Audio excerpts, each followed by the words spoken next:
sehat walafiat, juga waktu kesempatan. Alhamdulillah barokah itu semuanya. Kita bersama-sama duduk di tempat yang mulia ini dalam rangka thalabul ilmi, ngaji ilmu bersama. Kita berharap semoga barokahnya ngaji kita sini, nyata kita, hati kita semuanya dikabul oleh Allah. Urusan kita dimudahkan oleh Allah, masalah kita diselesaikan oleh Allah.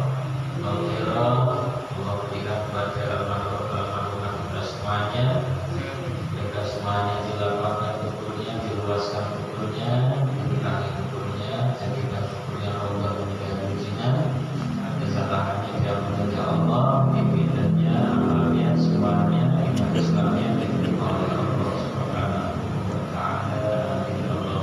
Amin. Salawat serta salam kita Sallallahu alaihi wasallam, beserta keluarga beliau, sahabat beliau, dan termasuk makhluk kita semuanya. Semoga kita berakhir Allah Subhanahu wa Ta'ala kita bersama syuhada, sholihin, siddiqin, mendapat syafaat di ummah dari Nabi. Amin Allahumma amin. Bismillahirrahmanirrahim. Nawaitu ta'alima wa ta'alima wa tadhakkura wa tadhkira wa nafa'ala intifa'a wa ibadah wa istifadata wa raka'ata tamasuki bi kitabillah wa sunnati rasulihi wa du'a ila huda wa tiladati al-khair ibtigha'a wajhillahi wa mardatihi wa qurbihi wa thawabihi subhanahu wa ta'ala. Qala al-musannif rahimahullah wa nafa'ana bihi wa bi'alamihi Rasulullah salatul istisqa. Salatul istisqa ini tidak pernah kita buat ya. Tapi setidaknya kita tahu mengenal salat istisqa dan prakteknya. Salat istisqa masnunah, disunahkan. Kemudian imam juga dianjurkan untuk memerintahkan masyarakat kaumnya untuk bertaubat, sedekah,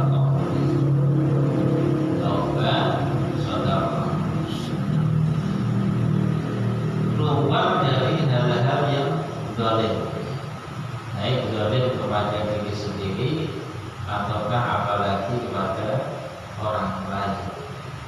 Itu yang ditekankan oleh imam kepada kaumnya. Taubat, sedekah, jangan lagi berbuat zalim. Enggak sholat ya zalim. Maksiat itu namanya zalim. Zalim kepada diri sendiri. Karena zalim itu arti asli ya,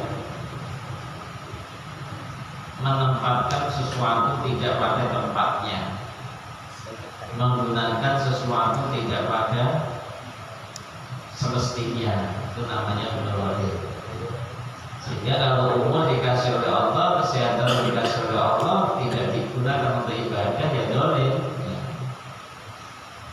Allah la yuhibbul zalimin. Allah tidak mencintai orang-orang yang zalim. Termasuk damai kepada musuh, berdamai itu sebelum melaksanakan sholat istisqa. Tambah lagi disuruh puasa 3 hari. Di hari keempat baru keluar bareng-bareng ya, dengan berpakaian yang sederhana, yang biasa dipakai kerja. Kalau bisa yang betul-betul bukan dipakai kerja malah nyejis ya, yang di rumah yang biasa banget.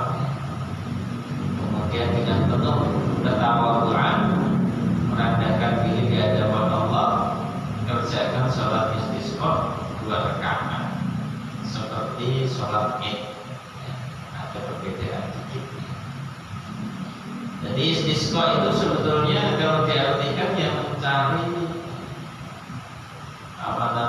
pengairan, minta diairi oleh Allah. menjadi istilah sholat istisqa, minta hujan. Jika kepepet butuh hajat banget adanya air, maka itu disunahkan untuk istisqa. Itu prakteknya bareng-bareng, tidak bisa sendiri. Jadi hukumnya memang sunnah muakkadah. Dianjurkan banget paceklik, kemarau panjang, disunahkan muakkadah sholat istisqa. Karena dulu Nabi juga pernah keluar minta hujan, membuat sholat istisqa, membuat sholat istisqa. Prakteknya Nabi ja'ala ilan nas dhahrahu wastaqbal kita wa hawala rida'ahu. Ketika Nabi itu naik ke mimbar, yang prakteknya mesti membelakangi jamaah. Beliau menghadap kiblat, kemudian wa hawala rida'ahu, beliau merubah ridak beliau. Kalau seperti ini yang saya pakai ini namanya ridak, bukan sorban. Ketika ridak saya ini pakai di kepala jadi sorban. Jadi ridak itu yang diselendangin atau dikalungin, itu namanya ridak. Dan Nabi itu prakteknya ketika sholat istisqa, lepas itu beliau ke mimbar dengan membelakangi jamaah. Kemudian beliau juga praktek merubah ridaknya. Jadi kayak begini nih, saya pakai begini, nanti pernah dibalik, nah ini dibalik. Ini kan sempit ya, jadi dibalik begini. Kalau tadi kan ridaknya kayak begini, ini kan ala khas orang Jawa ya, kayak Jawa. Jadi ridaknya kayak orang habaib gitu ya. Jadi cuma di sebelah kanan atau kiri. Ini Imam Bukhari menambahkan jahara fihima bil qiraah. Ketika sholat istisqa itu bacaannya jahar ya. Dibuat kapan? Ya mestinya siang ya. Nggak mungkin malam. Hadis yang menerangkan untuk dibaca keras jahar itu banyak, hanya saja tidak ditulis oleh musannaf di sini. Jadi sebelum keluar imam itu ya yukhawifuhum adzaballah, ditakut-takut itu masyarakat mengenai siksa Allah, diingatkan dengan akibat yang akan terjadi kalau kalian tetap maksiat, tidak mau tahan. Dikasih ceramah, masukan nasihat, diperintah sedekah, berbuat macam-macam kebaikan apapun buat sebelum melaksanakan sholat istisqa.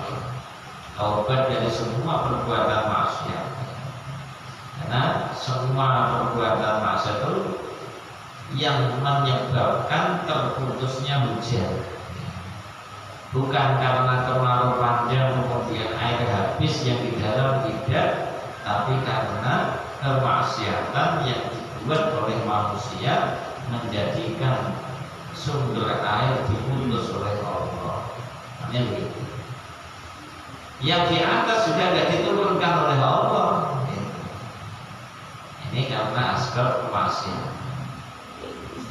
Termasuk juga maksiat apapun, kezaliman apapun menjadikan rezeki itu terhalang turunnya. Rezeki sempit, seret, macet, mampet, itu koreksi dirinya.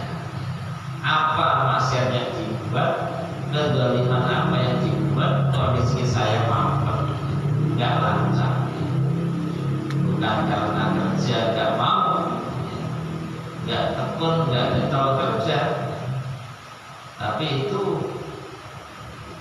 sebab kemaksiatan yang dibuat. Termasuk kemaksiatan kezaliman kalau nggak ditaubati akan menyebabkan murka Allah. Allah akan kirim bencana, musibah, balak karena kemaksiatan berlebihan. Maka tugasnya imam menakut-nakuti mereka, mengingatkan mereka. Wallahu a'lam. Kurangnya harta, tanaman, buah-buahan, semuanya itu ada kaitannya dengan amal perbuatan manusia. Allah mengatakan wa idza aradna an nuhlika qaryatan amarna mutrafiha fa fasahu fiha fa haqqan 'alaiha al-qawlu fa dammarnaha tadmira. Kata Allah yang maksudnya kalau aku itu ingin menghancurkan satu kampung, maka aku akan perintahkan orang-orang yang hidup mewah untuk berbuat fasik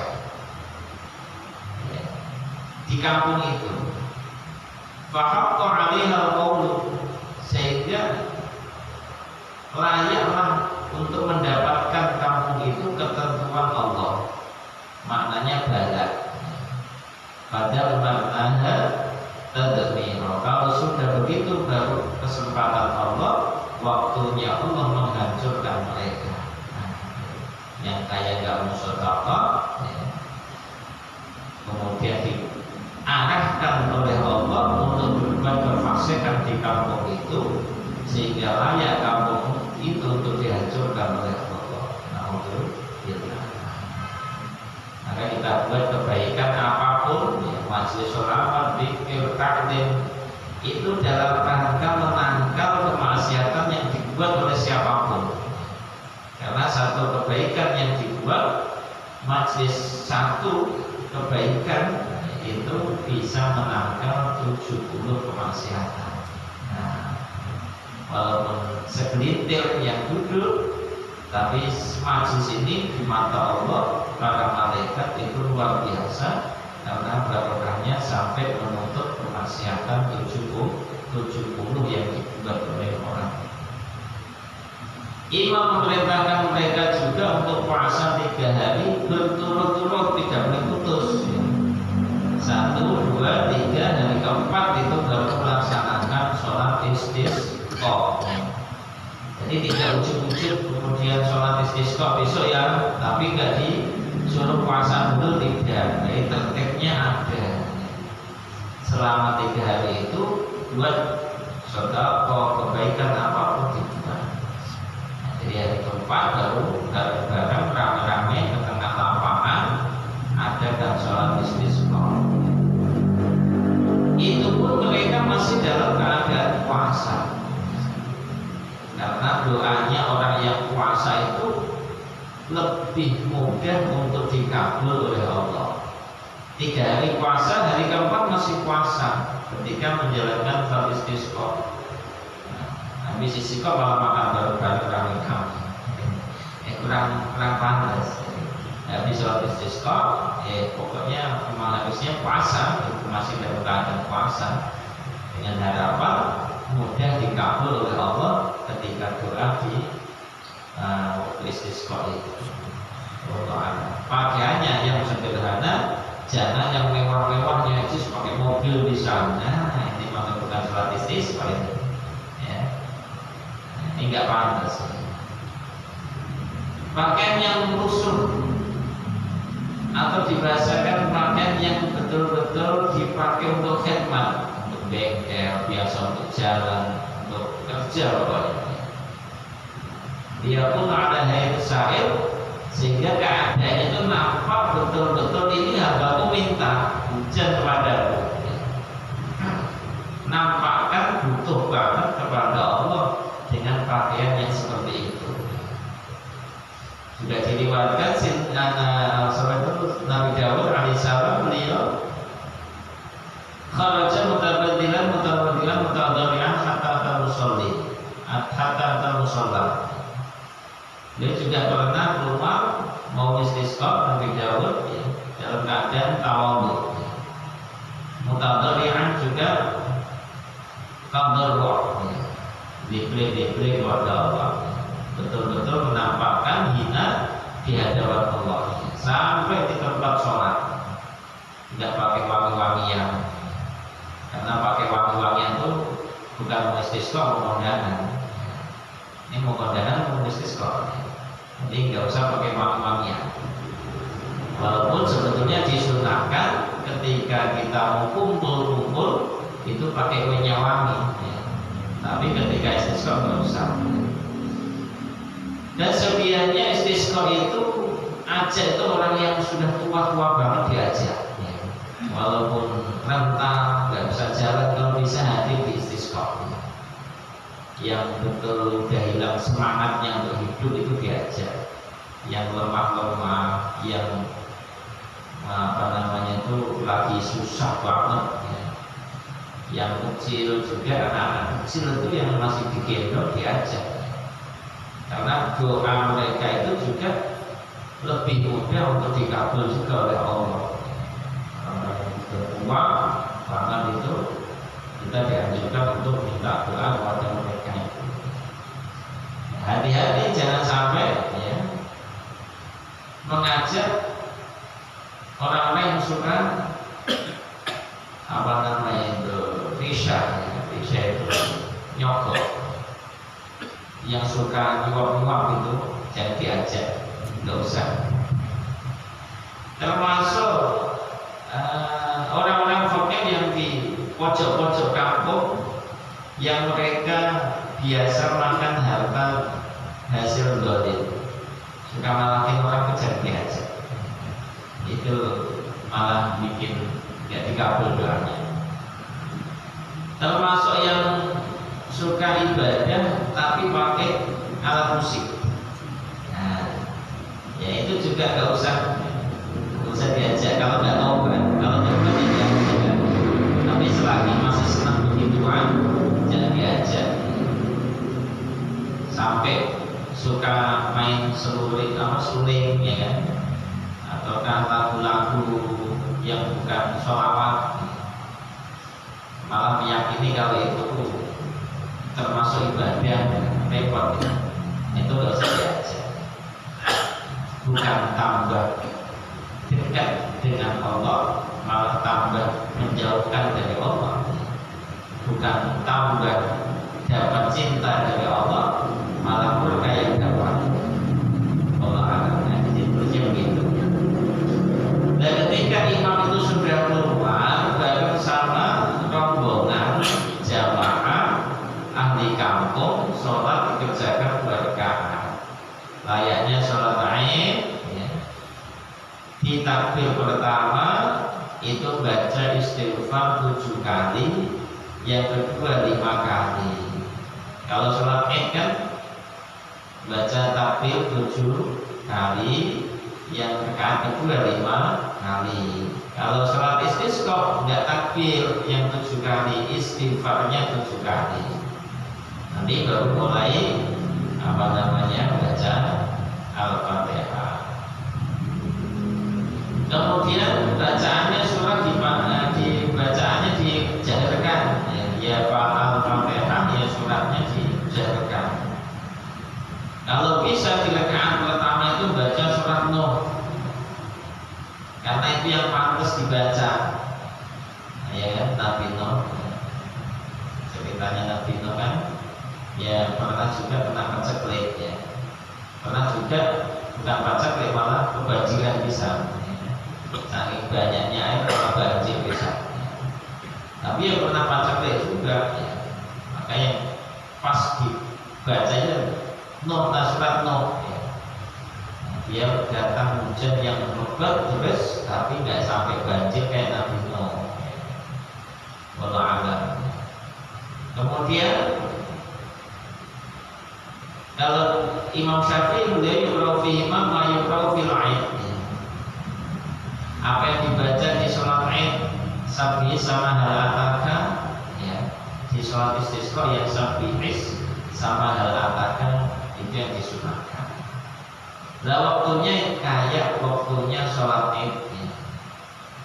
Kalau Imam Syekh Abu Muhammad Al-Baghawi, beliau mengatakan waktunya memang seperti waktunya sholat Id. Imam Ruyani dan yang lainnya selagi belum sholat asar itu masih boleh untuk mengerjakan sholat istisqa. Bukan dari pagi waktunya, tapi setelah zawal. Jadi diadakan sholat istisqa itu setelah masuk waktu zuhur. Setelah sholat zuhur baru sholat istisqa. Selagi belum sholat asar itu masih boleh mengulang. Tapi kalau Imam Mutawali beliau waktunya ya enggak khusus setelah zawal, tidak, kapanpun boleh. Kalau Imam Mutawali ini beliau yang aneh sendiri.